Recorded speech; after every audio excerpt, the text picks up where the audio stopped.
Hi, I'm Amanda Florzakowski with AmandaFlorzakowski.com. We're right in the middle of a blog series entitled Unraveled. It is based on my book, Unraveled, Mothering Fiercely in a World Full of Fears, where we discuss the topic of child sex trafficking. Someone will say, I just really like your book. And I've been asking, well, can you tell me what was most profound or what impacted you the most? And this friend said, I found it really interesting when you talked about child pornography as it related to child sex trafficking. I had never thought about pornography in the way that you had explained it. So I want to talk about that a little bit today, about pornography, how it fuels child sex trafficking, why it is so important that you need to know about it as a parent, and then what you can do. And so I want to first start out by discussing the definition of child sex trafficking as defined by the Trafficking Victims Protection Act. There is a component that says there has to be some exchange of money. And so the reason that child pornography, although it's interrelated completely, the reason that it's not defined within child sex trafficking is because an individual can trade images. So it's actually falls under the umbrella of the child sex trade. They can trade images on social, they can trade images on the web, they can trade images via email, and there needs not be any money that's exchanged. However, it absolutely fuels the very lucrative exchange of money in the business that is child sex trafficking.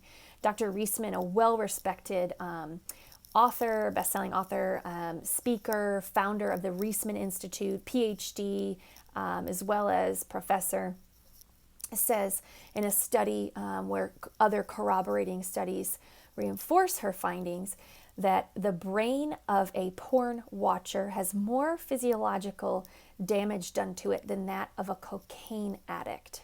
A porn watcher and a cocaine addict, there's more damage that's done. She noted that in the brain of a porn watcher, the part of the brain that is affected is the frontal lobe. And the reason that this is really important is that the frontal lobe serves in any individual as the braking system. Notice I said porn watcher and cocaine addict. What she noted is that as that part of the brain atrophies, there are a few things that happen. The participant watches pornography, has a craving for it, and there's this insatiability, and so then they have sexual release from watching the pornography, and then there's guilt and shame, and then it starts all over again. The craving, this feeling of insatiability, actually watching pornography. And so it's likened to that of anyone. What I just explained to you essentially is the cycle of addiction.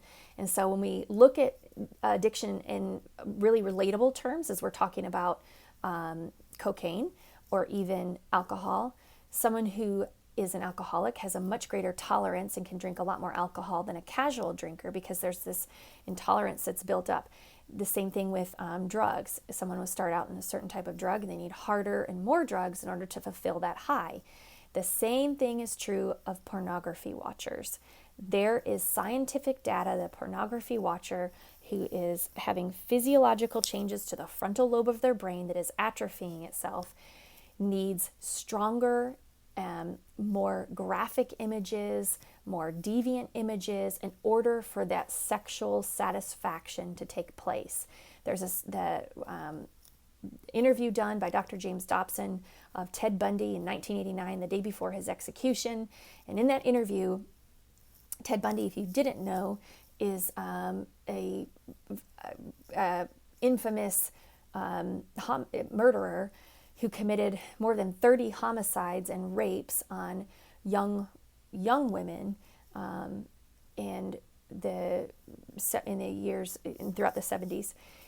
He, in his interview, said, I was a normal human being, grew up in a conservative home. In fact, he termed it a Christian home. And he says that it was an introduction to soft pornography at 12 years old that started this insatiable feeling in him that led to him acting out on these feelings later on in life and becoming this incredible addiction that he had.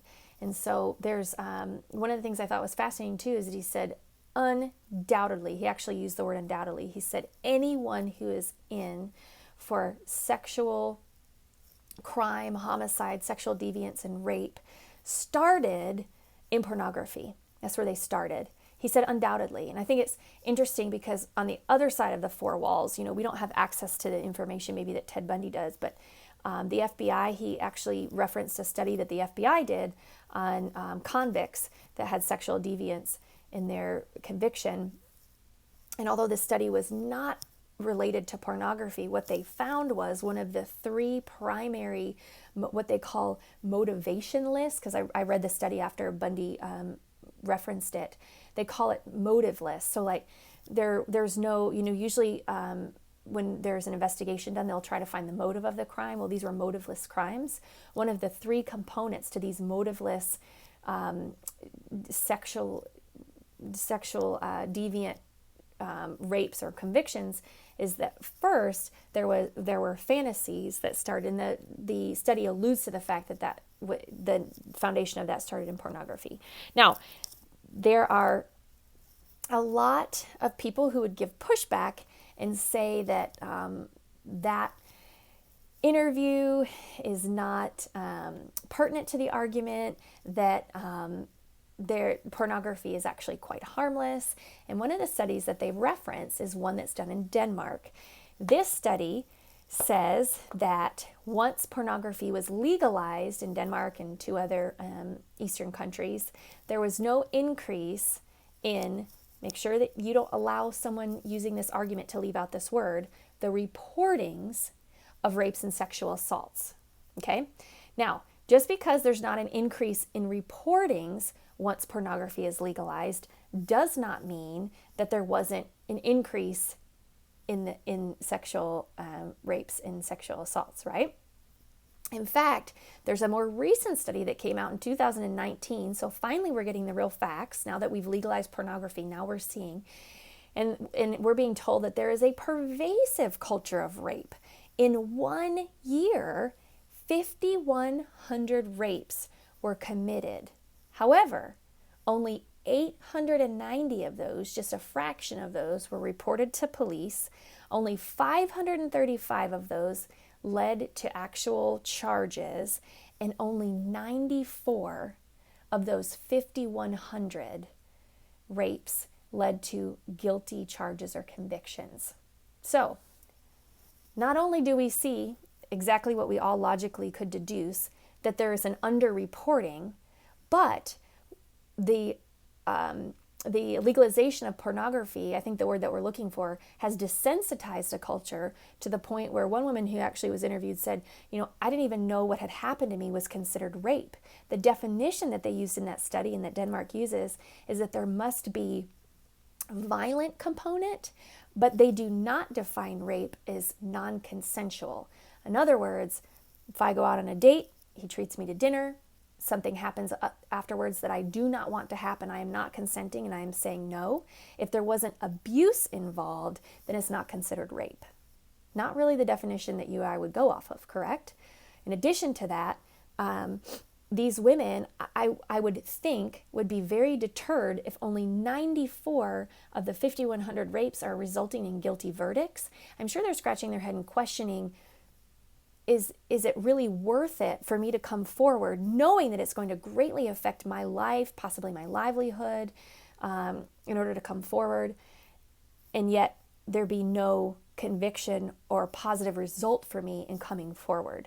And so there are some variables that we have to consider when someone is bringing that argument to the table, that this one study we're actually seeing. And now there have been studies in Japan and India and things like that too.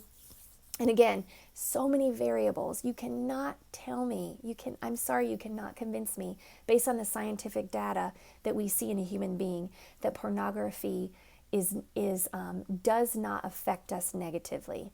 The reason that this relates to child sex trafficking, Teresa Holmes did a study, there are 750,000 pedophiles online every second viewing child pornography.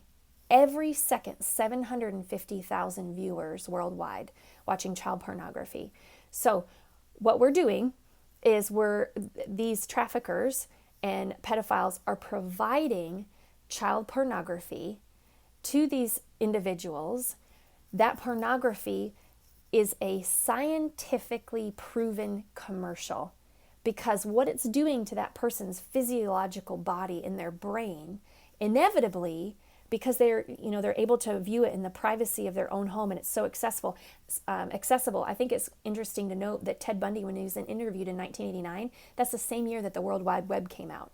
And so he references in his interview that, he can't believe in the years that he's been in prison, he turns on, cable television now, and some of the things that because he's not been able to watch cable, television or had access to anything, some of the things that he was seeing in the late 80s would have been considered triple X, in the 60s and 70s when he was growing up and accessing pornography. So he was making statements like that even before where we are at now, where computer and the internet is accessible in every home, in the palm of our hands, on a phone screen, and accessible even to our children. The last study I read is that a child between the ages of 6 and 8, I think is what the study said, is a child's first introduction to pornography. And Ted Bundy stated that what happened is, he said, pornography came in, and he used the word snatched. It snatched me as a young boy out of my home, and it has the ability to snatch any other child out of their home.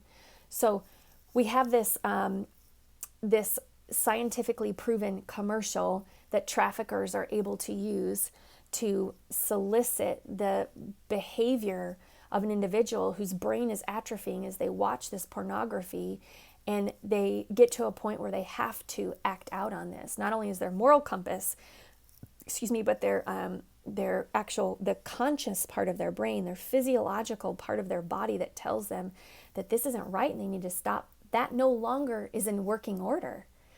Not to say that God can't do miraculous things and redeem that. I've seen pornography addicts come back and God redeem. I absolutely know that happens.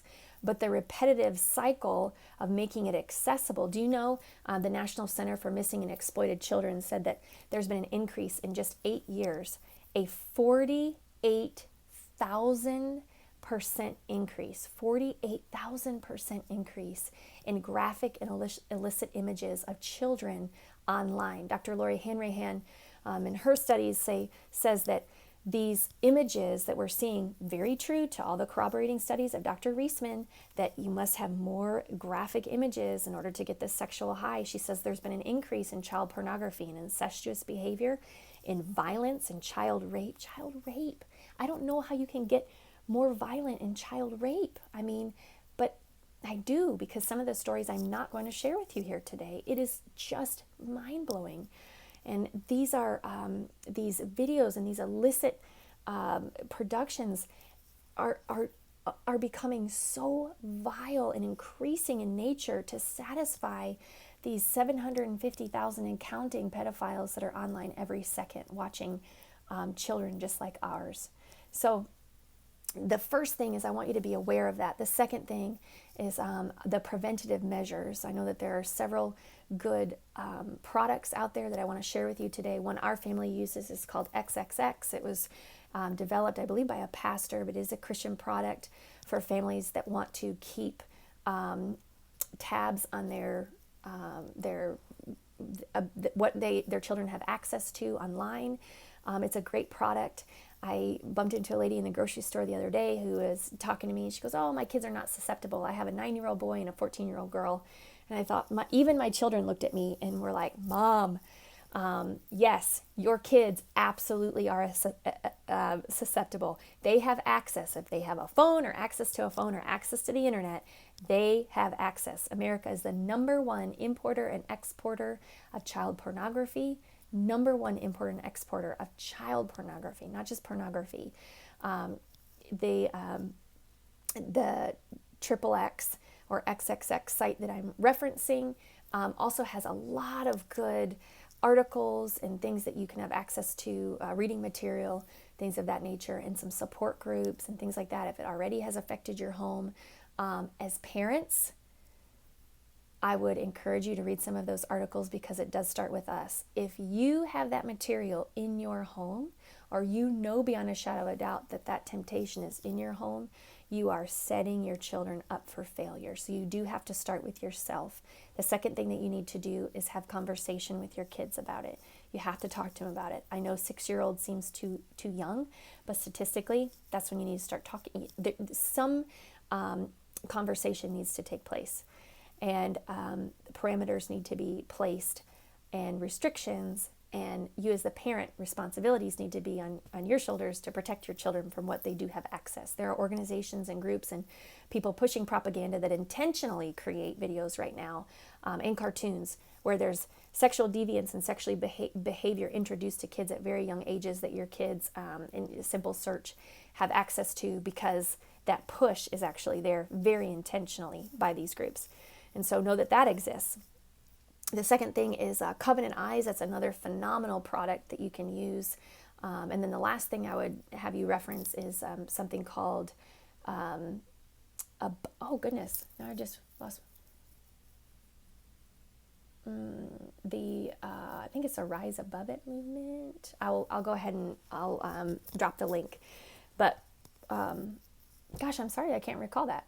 But it's the only one that I endorse that is not from a Christian perspective. And so do, walk with trepidation, because I think unless you start with your moral compass, it skews really your research and your a perspective and outlook on things. So while they do have some really good data, I take probably a pretty hard line approach, and it's more black and white to me than it would be.